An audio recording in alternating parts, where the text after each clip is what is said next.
Hello and welcome to the launch of my toy channel on YouTube for the Penniless Pole. My name is Quinn. I've been collecting toys pretty much all my life. Most of what I'm into is specifically from my childhood. So the things that I'm interested in accumulating now are good examples of what I played with as a kid, plus whatever survived from my collection. But as you can see just from some of the stuff I've staged in the background, it's pretty vast, pretty expansive. A lot of things spoke to me. So what you're going to see on this channel going forward is all of those things, all of them fluid. So you're going to see things that are on card, you're going to see things that are loose, you're going to see customs, you're going to see third-party stuff, you're going to see comparisons between the years on what changed and what was retooled and what has been re-released in a retro line. Obviously there's a bit of a toy obsession. You know, we have everything here from Star Wars to Ninja Turtles to G.I. Joe, Ghostbusters, Battletech, Mask, Simpsons, a majority of Star Wars, but it doesn't stop there. And there's not really a beginning and the end, you know, because when you think about the vintage lines, you know, Masters of the Universe ran very strong for a handful of years and then just went away, where other things had pretty big resurgences. It's just like Star Wars has never really gone away. Like, sure, there were some dry years, but now it's bigger than ever. Now, if there's a day that goes by that doesn't have a Black Series announcement or something that is getting re-released or on a different card or an exclusive, it just doesn't stop. So, you'll see toy hauls, you'll see mail opening, you'll see toy hunting, buy, sell, and trade, toy news, reactions to toy news, toy reviews, like I said before, custom toys and third party. Our Lord and Savior, Taco Bell, may make an appearance. Tips on collecting, where you can find stuff, where you can research values, what's out there, visual guides. So, you know, if you were to say, want to get into something and you buy a collection, if you don't know the names, there are incredible resources for figuring out what accessories go to who, what guys' names are, the years they were released. There's YoJo.com, for example, for G.I. Joes. There's Rebel Scum and Jedi Business for Star Wars. Of course, there's more. There's plenty of people that have their independent sites. Some of these bigger sites, the news sites, they all have subsections, along with, you know, following people on Instagram or Facebook. There are people on specific forums, like when you get into the one-to-one replicas, you know, you're going to have the replica prop forum, you're going to have the dented helmet, you're going to have white armor for stormtroopers, and more stuff that I don't even know about. Unboxing and decarding videos, although that might be for more modern stuff, because I don't think I have quite the ability yet, quite, you know, the willpower inside of me to say, hey, I want to find an old clean example of a toy from the 80s and just open it, you know. I know there's a whole plastic prism stigma. You know, I have friends that everything they want is loose. They want to be able to hold something. They want to be able to play something and remember what it was like to feel that, you know, the new toy, the joy of playing with something. And then there's other people that just want just this perfect wall display with everything on card, you know. And that's why a lot of these retro lines are coming back, because it gives someone the chance to have a display that has a card that's reminiscent of vintage without necessarily spending the coin.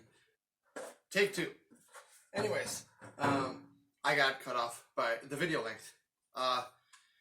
Getting back to what I was just saying about the retro figures. They're out there so that collectors can have something that displays well, that's nice and clean, that's reminiscent of what they would have collected in the 70s, 80s, even 90s sometimes. Because those other examples may be unattainable for some people. You're talking about a minimum for a lot of them, $100 to $200 a figure, even going up. I mean, there was a time 10 years ago where G.I. Joes were still well under $100, and now literally anything that you would find from the 80s is going to be $150 plus, and if they're in perfect condition, unpunched cards, you're talking about even more. Same goes with Star Wars. You can find those examples that have creased cards, that have a little bit of yellowing, that have a bit of wear. It just kind of comes down to what you want to collect. You know, those figures are selling, so the demand is there. It just kind of comes down to what kind of collector you are and what you want for your collection. Some people are not completists. Some people just want their favorite figures. I know people that only collect Darth Vader stuff or Boba Fett stuff, or people that only collect the main characters. And we're back. We're going to go over toy comparisons and toy history now. There's a lot of stuff on Netflix, The Toys That Made Us. There's a lot of YouTube compilations of year by year with G.I. Joe, Star Wars, Master Universe, all the things that have changed, all the reboots, all the different toy lines that have been brought back over the years, or, you know, some things that are purely the vintage, purely the adult collector stuff. And then there's some niche things that there aren't a lot of coverage of that I want to talk about from my own collection. Like, some people don't even know that Simpsons toys existed. The Simpsons line ran from maybe 99 to 2004. Huge, super cool, interactive. A lot of people don't know it exists. When I bring it to toy shows, if I have extra pieces, which I always do, people really take a look at it, and maybe they're not all interested because it's a huge line, huge undertaking to start that, but they think it's cool, you know, because toy lines like that, they might have had a short run, but, you know, they are exactly what should have been made at the time. They really did a show or franchise justice. Okay, let's get into some unboxing videos. So, mail call, and I have a stack, you know. My wife said that if there's a weekend, or a week rather, that something doesn't show up, she knows something's wrong. So this one's pretty simple. I knew the site that I was ordering from. And this is just a case of Star Wars vintage collection figures. Some that are troop builders. Some that apparently are already open for me nearly. So I have a range trooper that has come off his card, which is fine. These are just extras. This range trooper is also coming off his card a little bit. These ones are crushed a little bit. This was from a wholesaler, so that's all fine. The Ray Islands Journeys, and I had a few of these already. I just got them because they were a deal, and they're going to be good trades. Same with Luke Skywalker. And these ones are actually pretty nice, so those actually might make a decent trade. And that is from the Star Wars Vintage Collection line, which, again, modern figures on a retro-looking card that's reminiscent of, as you can see, I got a old Gamorrean guard here from the Return of the Jedi movie from the Vintage toy line. This is a toy haul. This was at Target the other day. Very excited about this one. Not the classics, the Origins line. This is, excuse me, Panther, Merman. These are the only two that they had. As you can see, I was trying to get some for loose and some for carded. These ones are Wave 2, and the first time that they're in the States, not the States, but the first time that they're across all stores in the States. Before it was just Walmart that had exclusive rights to sell in the Origins line, and now Target and other retailers, we have them. And then we have a Black Series Jar Jar Binks, which I know opinions can be all over the board with him, but I thought it was a figure that deserved to be made, and it's about time that they did. Moving on. This was a big one.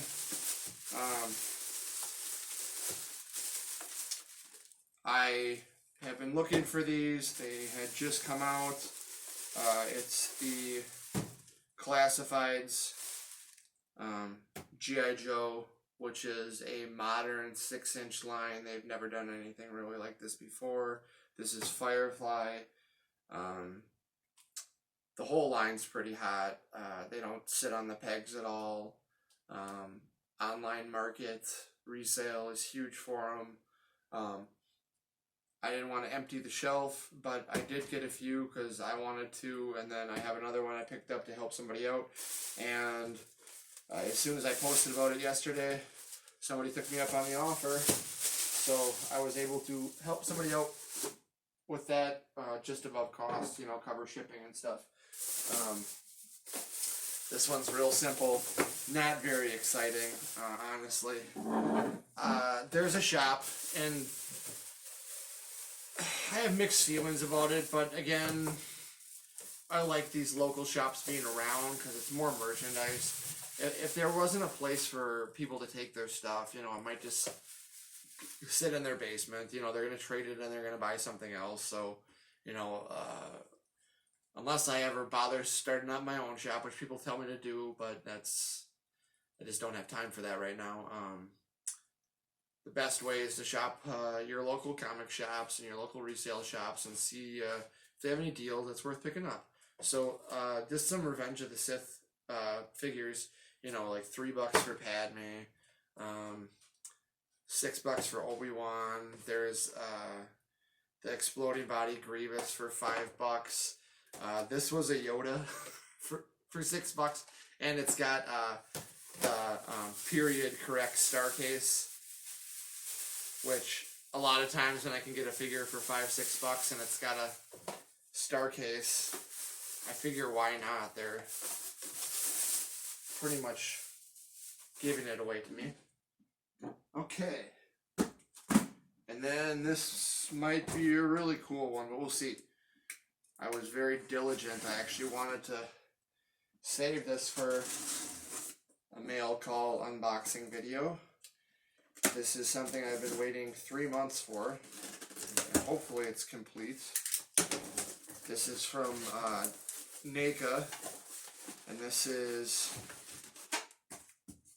the movie line. So, not my whole order, but part of it. Let's see. So one of these I ordered for a friend, so they're identical.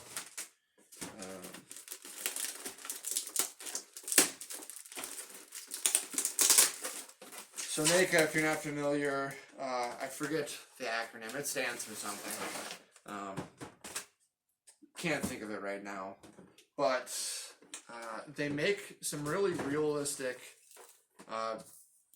video game, movie, comic kind of characters and stuff like that. And they're marketed, I don't really know if it's an adult collectible, but they're definitely collectible. They're not like in the toy section, this stuff.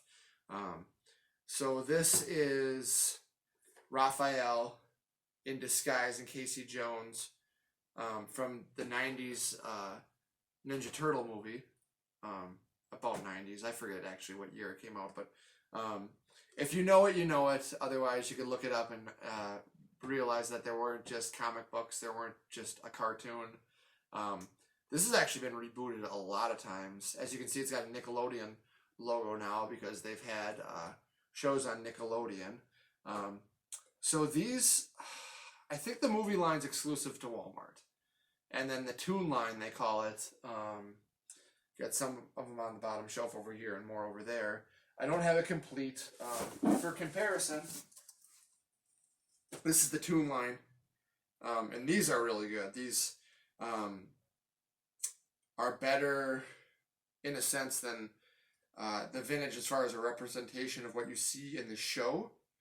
They're supposed to be very, very detailed figures, fun accessories. So they didn't just reboot that with more of the retro stuff that's just recarded. They actually made new sculpts. They're really detailed, really nice. Same with these. They're movie sculpts. They're probably a 6 or 7 inch figure. I've never really measured them. a lot of stuff's moved into that. I guess that's big in toy news, is that once some of the Toy Biz like Marvel Legends type stuff was kicking off in the mid 2000s, same with like Lord of the Rings, it's got to be the point where it's like, wow, we can make really good figures if we go up in a size. Where back in the day, they jumped down a size because they could sell more vehicles, they could use less plastic, they could market more figures without things being like 10 and 12-inch dolls, so to say. But now we're moving back to bigger stuff, and now you have stuff that's even bigger than this. You have stuff that's 1 to 6, whatever like the Hot Toys stuff is, and similar lines where you have an all-inclusive figure that you buy that's got different outfits, different heads, different variations of their accessories.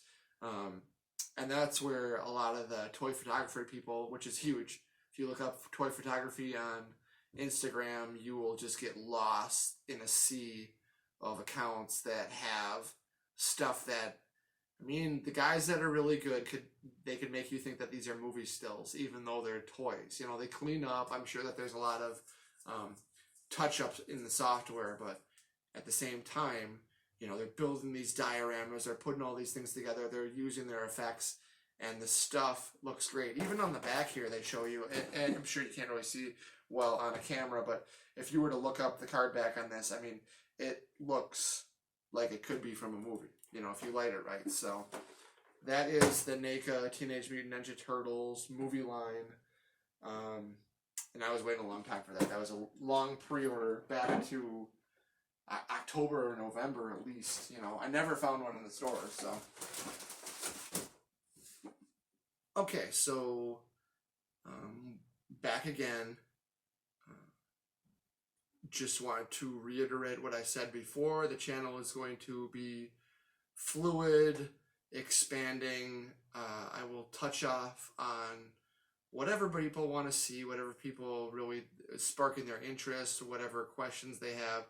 I'm going to kind of move the channel to go along with the discussion. I'm sure I'll throw some other stuff in there, but if you're going to be into the Star Wars, if you're going to be into the Simpsons, Ghostbusters, we have G.I. Joe, Ninja Turtles, Battletech, modern Star Wars, vintage Star Wars, classics Masters of the Universe, vintage Masters of the Universe, retro lines, one-to-one helmets, all of it. We're going to cover as much as possible, trying to share the whole experience with you on the toy hauls and the toy runs and the cool pickups and the gold and treasure hunting at the rummage sales. So anything that you want to see, feel free to comment, feel free to link me to something that you think could give me some ideas or some stuff that you think has had some success. Biggest thing, if I can get a like, if I can get a subscribe, if you can share the video, help the channel grow. That is the way this is going to be the most successful. I'd like to reach as many people as possible to figure out what people want to see. So again, like, subscribe, and as always, thanks for watching and good hunting.